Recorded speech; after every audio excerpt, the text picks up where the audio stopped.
ये था कि अब ये प्रक्रिया में सुधार किए गए, क्या अब भी आपको इस प्रक्रिया को विरोध है? क्या ये सवाल है मेरा उस पर? मैं चुप बैठता हूं, आप ही बोल लीजिए। अरे बोलिए ना सर, मैंने आपको सवाल पूछा है। नहीं, बिल्कुल नहीं बोलूंगा भाई मैं।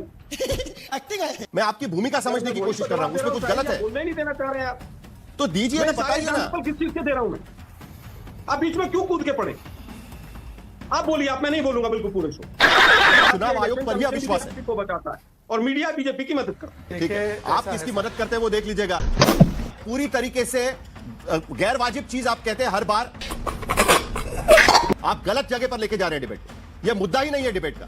80-80 रुपए में वोट कट रहे हैं, आप एसआईआर की बात कर रहे हैं।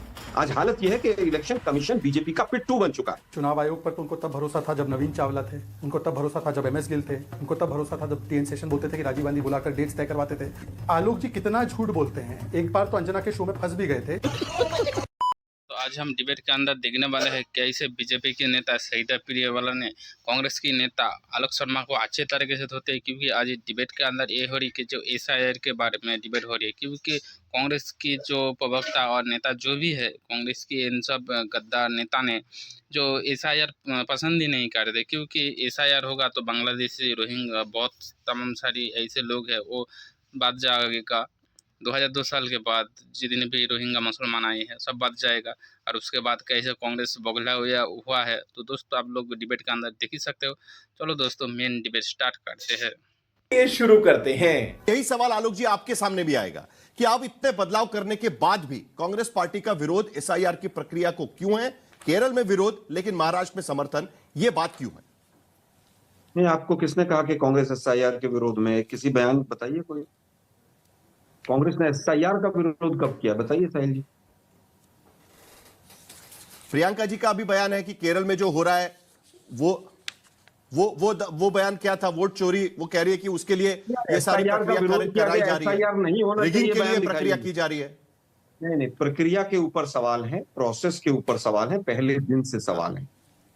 तो मीडिया के साथियों को शब्दों को ध्यान से चुनना चाहिए। अच्छा, पूरा टाइम आपने शहजाद जी को एसआईआर भी तो प्रक्रिया है ना, विभाजन। नहीं, वो पूरा स्पेशल इंटेंसिव रिवीजन भी तो प्रक्रिया है ना, इसीलिए सवाल है ये।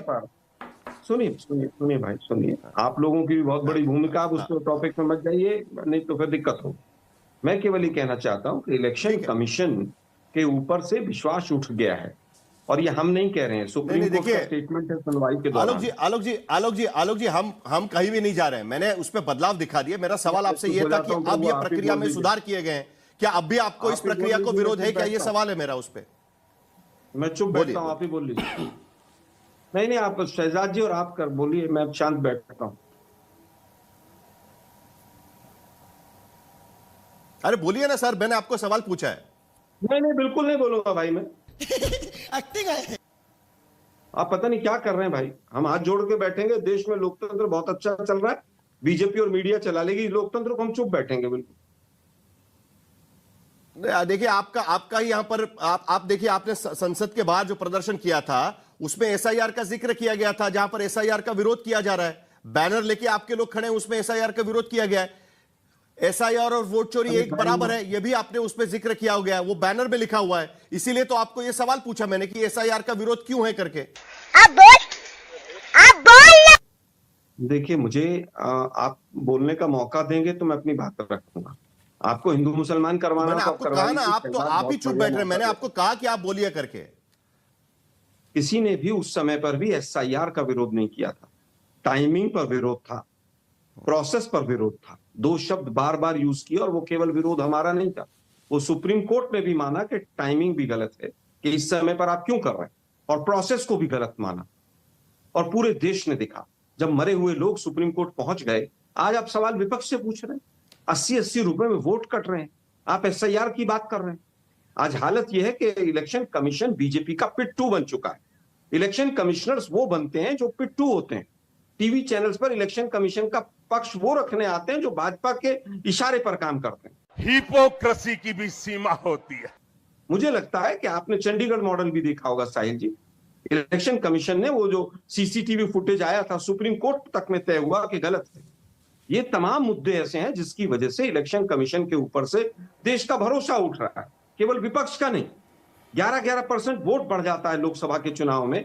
आप सवाल विपक्ष से पूछ रहे हैं। महाराष्ट्र में जितने एडल्ट लोग हैं उससे ज्यादा वोट बन जाता है, और बिहार में अरे आलोक जितने जी, एडल्ट लोग हैं आप है उससे ना, लगभग 1 मैंने करोड़ आपको वोट क्या कम है। सवाल पूछा? मैंने विपक्ष से सवाल पूछा, मतलब मैंने क्या पूछा? देखिए, कंफ्यूजन इस बात को लेकर है। महाराष्ट्र में 1 देखिए भाई, तारीख आप को ही सारी बोल दीजिए, विपक्षी तो पार्टियां वो आप मोर्चा ही बोल निकालने दीजिए। वाली है, ये मांग करते मैं हुए बिल्कुल कि नहीं बोलूंगा एसआईआर साहिल जी, पूरे चुनाव शो में के नहीं पहले बोलूंगा हो बिल्कुल। जाना चाहिए। स्थानीय निकाय चुनाव है, केरल में आपके लोग कह रहे हैं कि एसआईआर की प्रक्रिया के जरिए वोटर्स के नाम काटने की कोशिश हो रही है। तो आपकी एग्जैक्ट भूमिका किस तरफ है, यही मेरा सवाल है आपसे। मैं आपकी भूमिका समझने की कोशिश कर रहा हूं, उसमें कुछ गलत है बोलने ही नहीं देना चाह रहे हैं आप। तो दीजिए ना, बताइए ना। एग्जाम्पल किस चीज के दे रहा हूं मैं? आप बीच में क्यों कूद के पड़े? आप बोलिए, आप, मैं नहीं बोलूंगा बिल्कुल पूरे शो। 1 hour later. क्या आप कांग्रेस पार्टी इससे संतुष्ट है? क्या आपको लगता है कि अब यह प्रक्रिया ठीक तरीके से हो पाएगी, जिस तरीके के बदलाव बिहार के एसआईआर के बाद बाकी राज्यों के लिए उन्होंने कहा हुआ है? देखिए, बिहार में क्या, तमाम राज्यों में वोट चोरी सरेआम पकड़ी जा रही है। आज हालत यह है कि तमाम ऐसे नियम, कायदे, कानून बनाए जाते हैं जिससे बीजेपी को फायदा दिया जाए। आप देखिए, सीसीटीवी फुटेज नहीं देंगे, वो ज्ञानेश कुमार गुप्ता जी का क्या तर्क था। उसके बाद वोट परसेंटेज लगातार बढ़ते चले गए। फॉर्म 17C हम अपलोड नहीं करेंगे, सुप्रीम कोर्ट में जाकर इलेक्शन कमीशन एफिडेविट देता है। महाराष्ट्र में जितने एडल्ट हैं उससे ज्यादा वोट बन जाते हैं। बिहार में पिछली बार 13,000 वोटों का डिफरेंस था मात्र, और आज हालत यह है कि 1 करोड़ वोट क्वेश्चनेबल है। एसआईआर हो गया, हिंदू मुसलमान, ये कैप्शन चला दीजिए आज तक पर आप, फलाने ने ये बोल दिया, ढिकड़े ने बोल दिया। अरे भाई, 5 लाख डुप्लीकेट वोटर आज भी हैं बिहार के अंदर, उसके ऊपर कोई बात नहीं कर रहा है। 10 लाख वोटर ऐसे हैं जिनका ABCDEF फादर का नाम है और 000 एड्रेस है, इसके ऊपर मीडिया का कोई साथी बात नहीं कर रहा। 15 लाख वोट तो मैंने ये बता दिया। नहीं तो उनके नाम तो कटने चाहिए ना, हार और जीत। ये तो तभी कटेंगे जब एसआईआर होगा। बात तो सही है। अरे भाई, एसआईआर हुआ, एसआईआर के बाद क्या हुआ फिर? साहिल जी, ये बिहार की बात कर रहा हूं जो एसआईआर हो चुका है। 10 लाख वोटर अगर ऐसे हैं जिनका एड्रेस नहीं पता, फिर क्या एसआईआर, खाक एसआईआर हो रहा है फिर यहां पर इस देश के अंदर? सुप्रीम कोर्ट के नाक के नीचे इलेक्शन कमीशन धज्जियां उड़ा रहा है पूरे लोकतंत्र की। आप लोग पता नहीं क्या चला रहे हैं।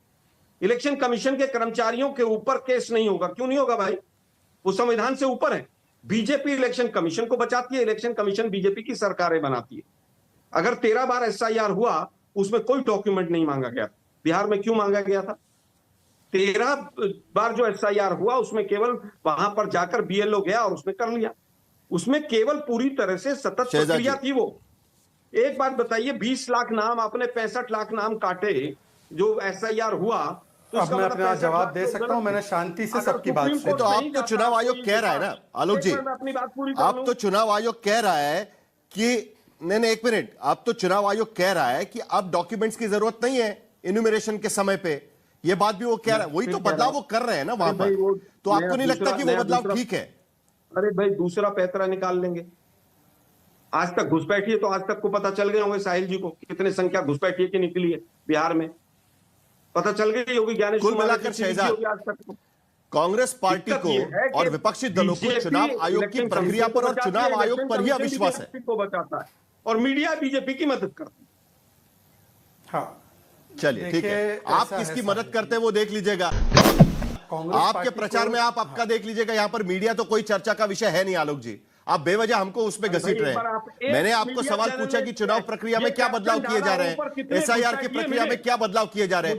ये आप में और मुझ में कोई डिबेट का विषय है नहीं सर, ये आप में और मुझ में डिबेट का विषय नहीं है। आप मुद्दा अलग चीज पर क्यों लेके जाने की कोशिश करते हैं जिसकी कोई जरूरत नहीं है आलोक जी। और ये पूरी तरीके से गैर वाजिब चीज आप कहते हैं हर बार, अलग तरीके से आप डिबेट पे लेके जाते हैं। मैंने शहजाद को भी कहा था, आपको भी मैं कह रहा हूं, आप गलत जगह पर लेके जा रहे हैं डिबेट को।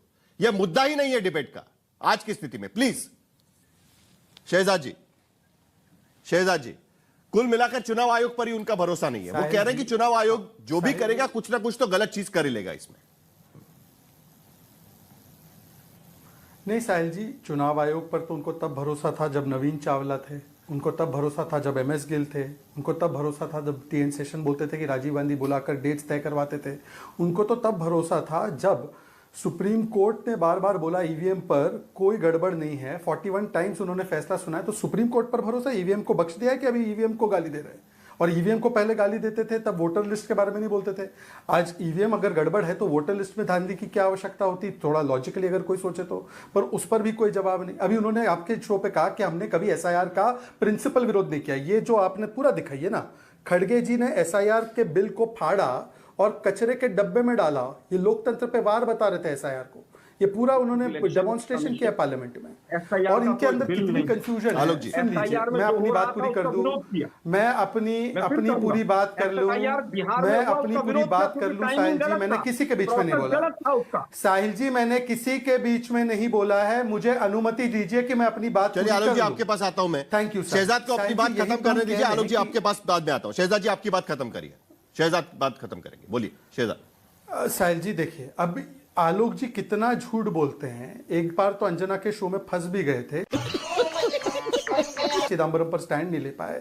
अभी उन्होंने कहा कि महाराष्ट्र में गड़बड़ हुई है। भाई महाराष्ट्र में कितना गड़बड़ है? राहुल जी ने 3 आंकड़े बताए। सुप्रीम कोर्ट ने महाराष्ट्र में साहिल जी ऐसे डिबेट नहीं हो पाए। साहिल जी ऐसे debate Alok ji please, Alok ji please, उनको खत्म करने दीजिए, फिर आपके पास आता हूं। बीजेपी की बारी है, खत्म करने दीजिए, फिर आपके पास आता हूं मैं। आपको आपका बात रखने का मौका मिलेगा। शहजाद जी, आप बोलिए, जल्दी से खत्म करिए आपकी बात। चलिए, और पर्सनल टिप्पणियां नहीं, कोई क्या बोल रहा है, कौन क्या बोल रहा है, मुद्दे पर हम बात करते हैं। शहजाद जी, आपकी बात खत्म। हाँ, चलिए। मैंने कोई पर्सनल टिप्पणी नहीं की है। साहिल जी, मैं आपका संरक्षण चाहता हूं। साहिल जी, महाराष्ट्र का विषय सुप्रीम कोर्ट तक गया और इन्हीं के एक साथी ने उसको सुप्रीम कोर्ट तक ले जाने का किया। गजब है भाई। शहजाद जी बोलिए। बैठिए, मिले का तो किसी के पास आंकड़ा है नहीं पूरे हिंदुस्तान में। लोकतंत्र को बिल्कुल कैसे मैं बोलूं, मेरी ये भी जवाब दे दीजिएगा शहजाद जी, ये बात तो सही है। इंटरवेंशन और लगातार वोट कट रही है और शहजाद जी बोलिए। मैं साहिल जी सब जवाब देने को तैयार हूं, पर क्या आपको लगता है ये डिबेट ठीक से हो रही है? मुझे चलिए अभी जवाब भी सुन लेते हैं ना।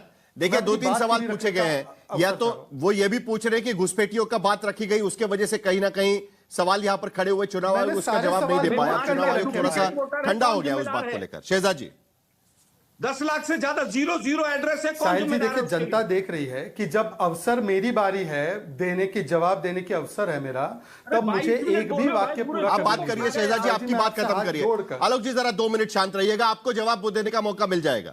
जो सवाल आलोक शर्मा यहां पर उठा रहे हैं, शहजाद पूनावाला, आपका जवाब। साहिल जी, चलिए, इलेक्शन कमीशन पर भरोसा नहीं, सुप्रीम कोर्ट पर है ना। सुप्रीम कोर्ट ने महाराष्ट्र के इनके आरोप खारिज किए। सुप्रीम कोर्ट ने महादेवपुरा पर इनके आरोप खारिज किए। तमिलनाडु के हाईकोर्ट ने उसको खारिज किया। आलंद में कोई वोट डिलीट नहीं हुआ था। ये सुबह वोट डिलीट हुआ था 6000, फिर शाम आते आते उन्होंने बोला अटेम्प्ट टू डिलीट था, और उसमें भी इलेक्शन कमीशन ने एफआईआर करवाई जब हमारी सरकार थी, तो वो भी झूठा निकला। पर फुल स्केल झूठ बोलना है। और ईवीएम पर सुप्रीम कोर्ट को मानते नहीं मानते। दूसरी बात मैं इनसे पूछना चाहता हूं, अभी आलोक जी और आनंद दुबे जी और तौसीफ जी में फर्क देखिए। आलोक जी बोलते हैं कि भाई देखिए, आपने इलेक्शन से पहले क्यों करवा दिया, इतनी जल्दबाजी क्या थी, हमें टाइमिंग से समस्या थी। आनंद दुबे जी कहते हैं कि अरे चुनाव से पहले तुरंत क्यों नहीं करवाते, और चुनाव से पहले नहीं करवाएंगे तो एसआईआर नहीं होगा तो चुनाव नहीं होंगे। और तौसीफ जी बोलते हैं कि एसआईआर होगा तो चुनाव नहीं होने देंगे। हम एसआईआर के पूरा खिलाफ है, चुनाव से पहले नहीं होना चाहिए। ये चाहते क्या है? और आनंद दुबे जी, आखिरी बात, एसआईआर पर करते हो सवाल तो बीजेपी में नहीं आता है भूचाल, पर अपनी शक्ल तो देख लिया करो यार कि किस प्रकार से बना दिया है हाल। महाराष्ट्र में एसआईआर की वकालत करते हो, बंगाल में आपके साथी बोलते हैं एसआईआर गलत है। आपके इंडिया अलायंस का स्टैंड दरअसल क्या है? ओमर अब्दुल्ला बोलते हैं कि इलेक्शन कमीशन पर इस प्रकार के आरोप लगाना पूरी तरह से निराधार है। और नवीन चावला, और जिस प्रकार से एमएस गिल जब इलेक्शन के आयोग के अध्यक्ष थे तब इनको ठीक लगता। चलिए आलोक शर्मा जी, आपका जवाब लेंगे, उसके बाद तौसीफुर जी बात करेंगे। आलोक शर्मा जी, देखिए, मुझे सीधा सीधा समझ नहीं आ रहा है। पहले जो 4-5 सवाल हैं, देश की जनता जानना चाहती है। 5 लाख डुप्लीकेट वोट आज भी एसआईआर के बाद क्यों है? और अगर 5 लाख वोट एसआईआर के बाद भी हैं तो इलेक्शन कमीशन जिम्मेदार क्यों नहीं? 10 लाख के करीब वोटर ऐसे हैं जिनका एड्रेस और एक सेकंड, जो आपके बीएलए ने कितनी शिकायत डाली? आलोक शर्मा, ये बताओ, आपके बीएलए ने कितनी शिकायत डाली उसमें? आलोक शर्मा, आप अपने बीएलए ने कितनी शिकायत डाली उसमें? लेकिन ये बात के सवाल, इन सवालों के जवाब चुनाव आयोग को भी तो देने पड़ेंगे ना कहीं ना कहीं। इस बात के जवाब चुनाव आयोग को भी कहीं ना कहीं देने पड़ेंगे ना। प्रशांत किशोर खुद कह रहे हैं कि उनके नाम 2 जगह पर है, तो एसआईआर की प्रक्रिया बिहार में सफल कैसे हुई, ये भी सवाल प्रशांत किशोर वहां पर उठा रहे थे। साहिल जी एक मिनट, अंतिम बात चलिए मैं चलिए, एक मिनट करता हूं। जरा। मोहम्मद अमीन, साहिल जी बहुत आलोक जी गंभीर जल्दी से विषय आपकी है। बात खत्म करिए, चलिए फिर मोहम्मद अमीन यहां पर है। हाँ बोलिए आलोक जी।